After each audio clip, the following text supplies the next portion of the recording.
అందరికీ నమస్తే. కొడంగల్ కాన్స్టిట్యున్సీ లగ్చర్లలో రైతుల రియాక్షను, కలెక్టర్ పైన అటాకు, సేమ్ టైం అక్కడ స్పెషల్ ఆఫీసర్ వెంకటరెడ్డి మీద అటాకు, అవన్నీ కూడా మనం చూసినాం. దాని పరిణామాలు మెల్లగా గవర్నమెంట్ ఏం చేస్తుందంటే రాజకీయాల వైపు తీసుకుపోతుంది. నిజానికి అక్కడ ఉన్న జనాలకు రాజకీయాలతో సంబంధం లేదు. అక్కడున్న జనమంతా వాళ్ళ బతుకుదేరు పోరాటం, అక్కడ రైతుల పోరాటం.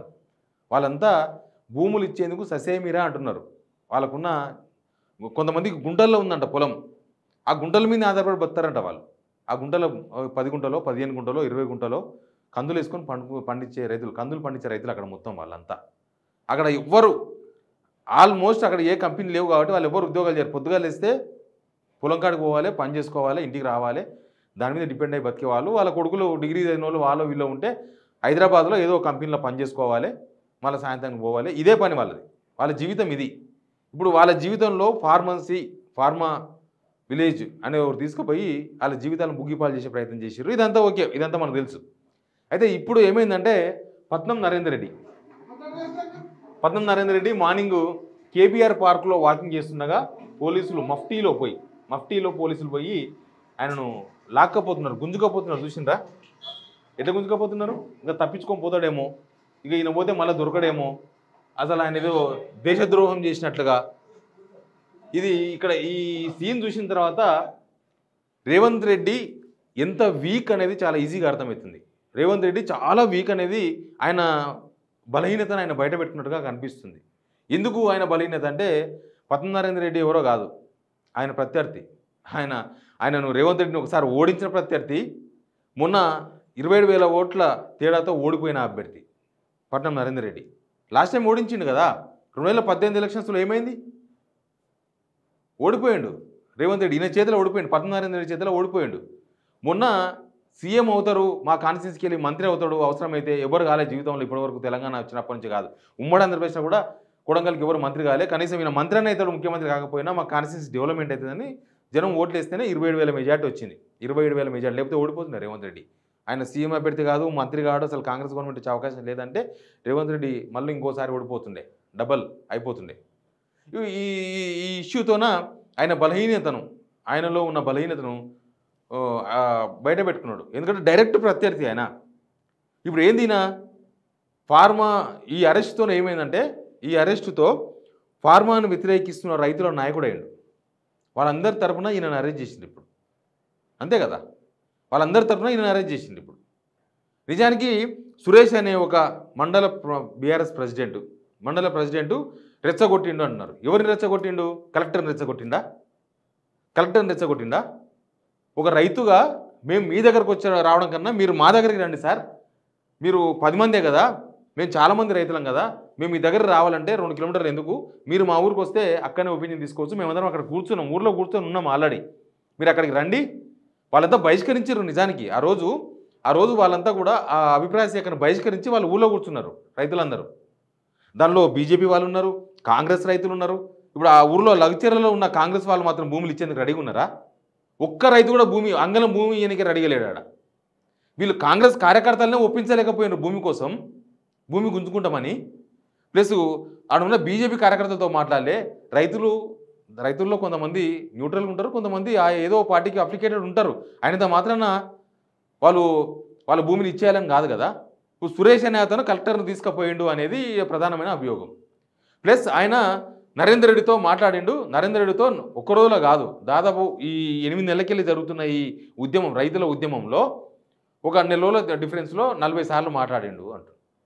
మాట్లాడితే ఏ రాజకీయ పార్టీ అయినా సరే, బీఆర్ఎస్ కావచ్చు, బీజేపీ కావచ్చు, ఎంఐఎం కావచ్చు, బీఎస్పీ కావచ్చు, ఇంకెవరైనా కావచ్చు, రాష్ట్రంలో దేశంలో ఏ రాజకీయ పార్టీ అయినా మీరు పోయి కలెక్టర్ మీద దాడి అని చెప్తారా?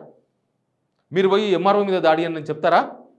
అవసరమైతే మీ పొలిటీషియన్, మీ ఎమ్మెల్యేనో, మీ మినిస్టర్ వస్తే పోయి అడ్డుకోండి, నిరసన తెలపండి అని చెప్తారు. కానీ కొట్టమనేది 100% చెప్పారు. అది కూడా అధికారుల మీద దాడులు చేయాలని 100కు 100% చెప్పారు. బీఆర్ఎస్ వాళ్ళు కాదు, ఎవరైనా చెప్పారు.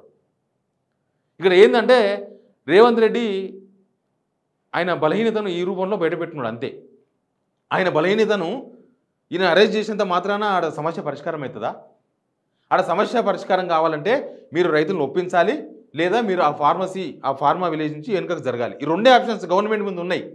కానీ రేవంత్ రెడ్డి పెద్ద మొట్టెగాడు అని చెప్తున్నారు వాళ్ళు. మొట్టెగాడు అంటే తెలంగాణలో ఏంటంటే నేను చెయ్యాలంటే చెయ్యాలి, అవతలోడు సావని చచ్చిపోని ఏమన్నా కానీ నేను పట్టిన పట్టు విడవను. కానీ మీరు పరిపాలకులు స్వామి, మీ ఇంట్లో మీ ఇష్టం, మీ ఇంట్లో మీరు ఏదో చేయాలనుకుంటే లేకపోతే ఇంకేదో చేయాలనుకుంటే మీ పట్టు విడవకుంటే ఎవరికి నష్టం లేదు. కానీ జనం ఇష్యూ. మీరు ముఖ్యమంత్రిగా తీసుకున్న నిర్ణయాలలో అవసరమైతే వెనుకడుగు వెయ్యాలి. అదే ప్రజాస్వామ్యం. లేకపోతే ఇక మీ ప్రజాపాలనకు అర్థం లేదు, మీ ప్రజాస్వామ్యం అని చెప్పే మాటలకు అర్థం లేదు. అక్కడ రాహుల్ గాంధీ రోజు రాజ్యాంగం పట్టుకొని తిరుగుతున్నాడు కదా, దానికి అసలే విలువ లేదు. ఒక్కోసారి జనం మాట వినాలి. ఎప్పుడు మీ మాటని జనం వినాలనా? మీ మాట విని మిమ్మల్ని నమ్మి జనం ఓటేసినారు కదా, ఇప్పుడు జనం మాట ఎందుకు వినారు మీరు? ఆడ 90% కాదు, 100కు 100% రైతులు అసలు ఫార్మా విలేజ్ వద్దు, మాకు అవసరమే లేదు, మేము ఇయ్యం భూములు అని చెప్తున్నారు. అసలు అంగుళం కూడా గవర్నమెంట్ జాగా లేని ప్లేస్లో మీరు పోయి ఫార్మసీ ఎందుకు పెట్టాలనుకుంటున్నారు? కొద్దిగా గవర్నమెంట్ భూమి ఉంటే దానిలో కొంత తక్కువ అయింది. ఇప్పుడు 1400 ఎకరాలు కావాలి. ఏవో 1000 ఎకరాలు 1100 ఎకరాలు గవర్నమెంట్ జాగా ఉంది, ఇంకొక 200 ఎకరాలు అయితే సరిపోతుంది. ఈ 200 ఎకరాలు కొద్ది బఫర్ కోసం మనం ఉపయోగపడుతుంది. అంటే తలా ఇంత 2 ఎకరాలు ఉన్న రైతు దగ్గర కొంచెం, 10 ఎకరాలు ఉన్న దగ్గర ఇంకో 2 ఎకరాలు, అట్లా కొంచెం తీసుకొని వాళ్ళకు తగిన డబ్బులు పరిహారం కట్టిస్తే దానికి యాక్సెప్ట్ చేశారేమో రైతులు. కానీ ఆడ అసలు గవర్నమెంట్ జాగానే లేకుండా అది కూడా మీ అల్లుని కోసం అని చెప్తున్నారు. ఇంకా మీ అల్లుని కోసం, మీ బిడ్డనిచ్చిన ఆయన కోసం, మీ అల్లుడు సత్యనారాయణ రెడ్డి కోసం మీరు ఇదంతా చేస్తున్నారా? మీ అల్లుని కోసం ఆడ రైతుల పొట్టగొట్టాలని చూస్తారా? రైతులు కాదా? రైతు బిడ్డ అని గొప్పగా చెప్పుకుంటారు మీరు. ఒక రైతు బిడ్డగా రైతులను పొట్టగొట్టడం కరెక్టేనా రేవంత్ రెడ్డి గారు? దీన్ని మొత్తం పొలిటికలైజ్ చేసి ఇదంతా బీఆర్ఎస్ చేసింది, ఇదంతా బీఆర్ఎస్ఏ దీనికి కారణం. మీరు కనుక బీఆర్ఎస్ అని చెప్తున్నారంటే మీ ఇంటెలిజెన్స్ ఫెయిల్యూర్, మీ గవర్నమెంట్ ఫెయిల్యూర్, మీ ఫెయిల్యూర్ మీరు చెప్పుకుంటున్నారు లెక్క. ఇక్కడ మీ ఫెయిల్యూర్ మీరు పుట్ట చెప్పుకుంటే పేగులు కడ మీద పడ్డాయంటారు చూడు, అట్లే ఉంటుంది. మీ గవర్నమెంటు, మీ డీజీపీ, మీ ఇంటెలిజెన్స్, మీ పోలీసులు, అది సీఎం సొంత కాన్స్టిట్యున్సీ. సీఎం కాన్స్టిట్యున్సీలో ఏమవుతుందో కూడా ఇంటెలిజెన్స్ రిపోర్ట్ చేయకపోతే అందరినీ పీక్ పడేయండి. ఎందుకంటే వాళ్ళకి జీతాలు ఇచ్చేది మా డబ్బులతోన. ఆడ 8 నెలలకెళ్ళి నడుస్తుంటే మీకు కనీసం అపాయింట్మెంట్ ఇవ్వలేకపోయిన రైతులకు మీరు ఇవాళ వచ్చి బీఆర్ఎస్ అంటే ఎవరు ఎక్కడ ఏం చేయొద్దు, ఎవరేం చేసినా బీఆర్ఎస్. ఇది మాత్రం మీకు రైతులను ఇట్లా ఇబ్బంది పెడితే, రైతులను అరెస్ట్ చేసినారు పాపం. రైతులు ఎట్లా అరెస్ట్ చేసింది చూసినారా? అర్ధరాత్రి ఎంత దారుణంగా అరెస్ట్ చేసిన తెలుసా రైతులను? వాళ్ళను బహుశా మనం చూడండి పాపం, రాత్రిపూట పొద్దంతా కష్టపడి కాయ కష్టం చేసుకొని వచ్చి చల్లగా 6 గంటలకో 7 గంటలకో 8 గంటలకు దీని బుక్కేది దీన్ని పండుకునే రైతులను అర్ధరాత్రి పోలీస్ స్టేషన్లో తిప్పుతున్నారు. అర్ధరాత్రి పూట. ఇది రైతు ప్రభుత్వం అని చెప్పాలి మనం. ఇవన్నీ చూసి మనమే సర్టిఫికేట్ ఇవ్వాలి ఇది రైతు ప్రభుత్వం అని. ఇక చీకట్ల మొత్తం లైట్లు తీసిరట, మనుషులు కనబడొద్దని చెప్పి చీకట్లో తీసుకుపోతున్నారు, కరెంటు కూడా తీసేసిరట.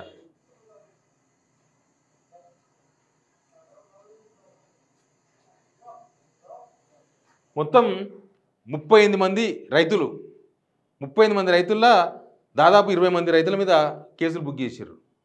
కేసులైన వాళ్ళ మీద రేవంత్ రెడ్డికి ఓటు వేసినందుకు ఆ కాన్స్టిట్యున్సీ ప్రజల మీద కక్ష తీర్చుకుంటున్నాడు ఇట్లా. ఎనీవే చూద్దాం, ఇది ఇంకా పొలిటికల్ టర్న్ తీసుకునేదానికి అనిపిస్తుంది. బట్ పొలిటికల్ టర్న్ తీసుకున్నంత మాత్రాన దీనిలో రేవంత్ రెడ్డి పైచేయి సాధించినట్టుగా కాదు. రేవంత్ రెడ్డి ఇంకా బొక్కలకి ఇరుకుతున్నట్టు, రేవంత్ రెడ్డి ఇంకా తన బలహీనతను బయటపెట్టుకుంటున్నట్లు, సేమ్ టైం రైతులను హింసించేందుకు ప్రభుత్వం ఇంత సిద్ధమైందన్న సంకేతాలు జనాలకు పంపుతున్నట్లు. Please subscribe Signal TV.